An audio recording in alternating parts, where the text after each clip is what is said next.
పెద్దలు స్థానిక శాసనసభ్యులు డాక్టర్ రామ్మోహన్ రెడ్డి గారి అధ్యక్షతన ఈ కార్యక్రమం జరుగుతున్నది. దీనికి ముఖ్య అతిథులుగా విచ్చేసిన మన రాష్ట్ర ముఖ్యమంత్రి గారు గౌరవనీయులు శ్రీ రేవంత్ రెడ్డి గారు, మరి అదేవిధంగా మన జిల్లా ఇన్ఛార్జ్ అయిన మంత్రి గౌరవనీయులు దుద్దిల్ల శ్రీధర్ బాబు గారు, మరి గౌరవనీయులు ఎమ్మెల్యే టి ప్రకాష్ గౌడ్ గారు, శ్రీ కాళే యాదయ్య గారు, శ్రీ మనోహర్ రెడ్డి గారు, ఎక్స్ ఎంపీ గౌరవనీయులు రంజిత్ రెడ్డి గారు, డిస్ట్రిక్ట్ ప్రెసిడెంట్ దారా సింగ్ గారు, మరి మన చేవెళ్ల పార్లమెంట్ ఇన్ఛార్జ్ బొంతు రామ్మోహన్ రావు గారు, వేదిక మీద ఉన్న పెద్దలు పేరు పేరున, వేదిక ముందున్న పరిగి, వికారాబాద్, తాండూర్, చేవెళ్ల, కోడంగల్ నియోజకవర్గాల నుంచి వచ్చిన ప్రజలందరికీ నా యొక్క నమస్కారాలు.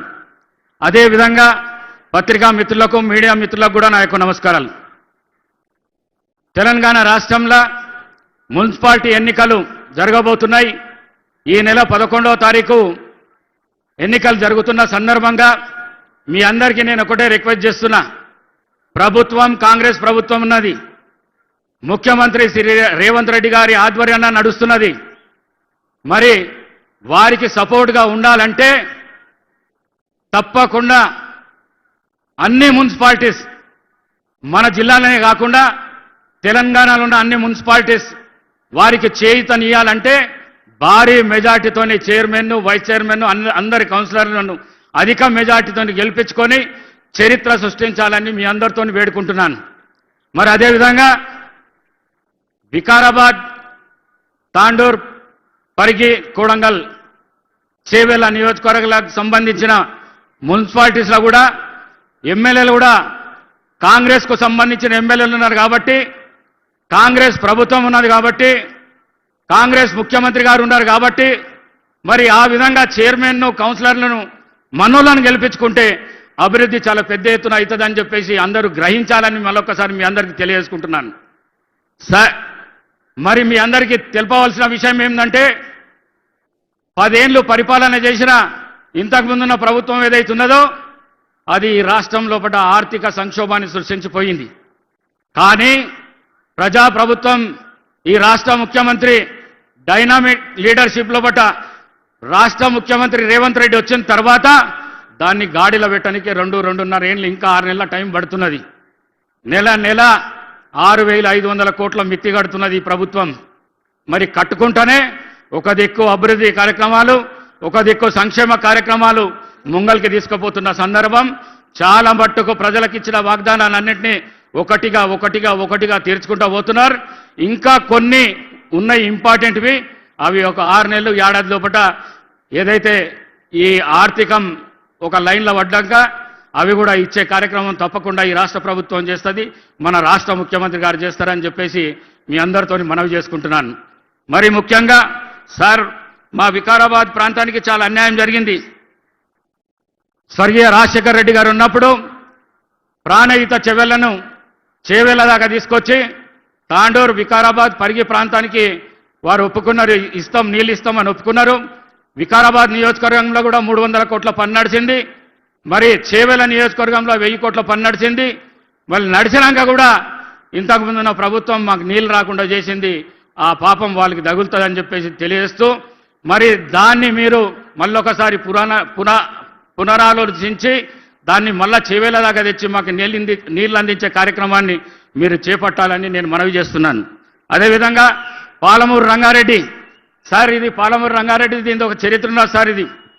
ఇది ఎవరికి తెలియదు సార్. ఇది పాలమూరు రంగారెడ్డి అనేది ఫస్ట్ నాకే తెలుసు సార్. ఇది మొత్తం ఈ జిల్లాలో కానీ ఈ రాష్ట్రంలో కానీ తెలిసిన మొదటి వ్యక్తిని నేను సార్. ఈ రాష్ట్రంలో రోషయ్య గారు ముఖ్యమంత్రి, స్వర్గీయ రోషయ్య గారు ముఖ్యమంత్రి ఉన్నప్పుడు వికారాబాద్ ప్రాంతం లోపల ఒక రైతు పాలన అనేది ఒక మీటింగ్ పెట్టి ఆ మీటింగ్ లోపల నేను రిక్వెస్ట్ చేసిన సార్ ముఖ్యమంత్రి గారికి, సార్ ఇట్లా పైప్ లైన్ ద్వారా 500 కోట్లతోని వికారాబాద్ ప్రాంతానికి తాగనీకే నీళ్ళు వస్తాయని అడిగిన సార్.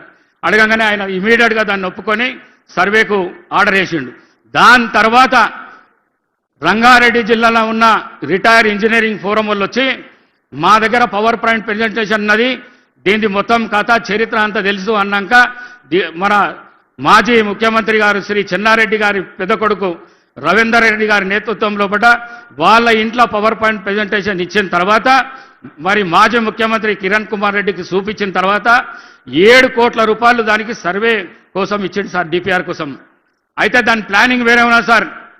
ఈ మన జూరాల ప్రాజెక్టు బ్యాక్ వాటర్ ఏదైతున్నదో ఆ బ్యాక్ వాటర్ను లిఫ్ట్ చేసి మాజీ మంత్రి శ్రీ కమతం రామరెడ్డి గారి బోరు ఆ మమదాబాద్కు తీసుకొని వస్తే మమదాబాద్ రంగారెడ్డి జిల్లాలో హయ్యెస్ట్ ప్లేస్ సార్ అది.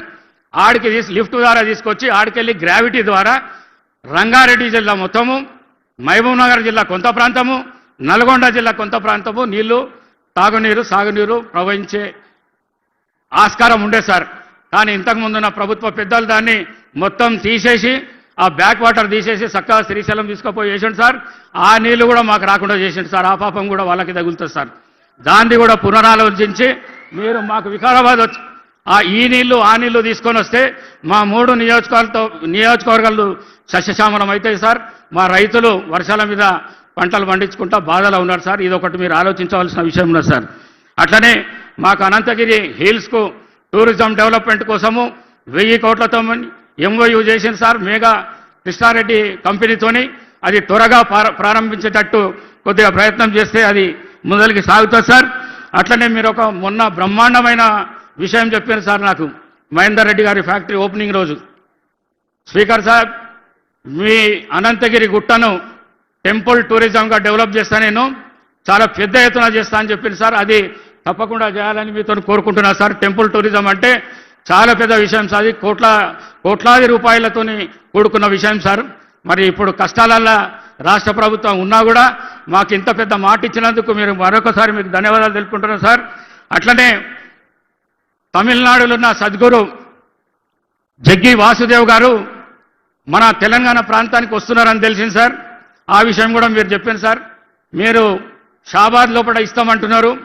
షాబాదు ఇప్పటికే కోట్లాది రూపాయల లోపల ఎకరం నడుస్తున్నారు సార్. మా వికారాబాద్ పట్టణం లోపల 1 కోటిన్నర 2 కోట్ల లోపల ఎకరం ఉన్నది సార్. 1000 ఎకరాలు ప్రభుత్వ స్థలం ఉన్నది సార్. అక్కడికి ఇస్తే మా వికారాబాద్ ఇంటర్నేషనల్ పరంగా దానికి పేరు ప్రతిష్టలు వస్తాయని భావిస్తూ అది కూడా మీకు రిక్వెస్ట్ చేస్తున్నా సార్. అట్లనే వికారాబాద్ దాకా ఎంఎంటీఎస్ను పొడిగించాలని మీకు ఒకసారి రిక్వెస్ట్ చేస్తున్నా సార్.